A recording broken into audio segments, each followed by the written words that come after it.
tanker fire, Halifax. Fire reported in Sten Fjord on board of a ship docked at Imperial Oil Datrmouth Terminal, Halifax. In the morning Jan 27, ship wasn't identified.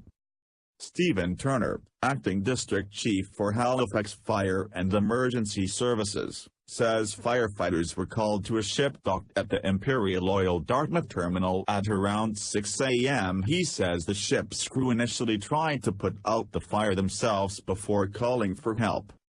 Fire was extinguished, or taken under control, in an hour and a half. Later it was added that fire occurred on board of a tanker, an engine room.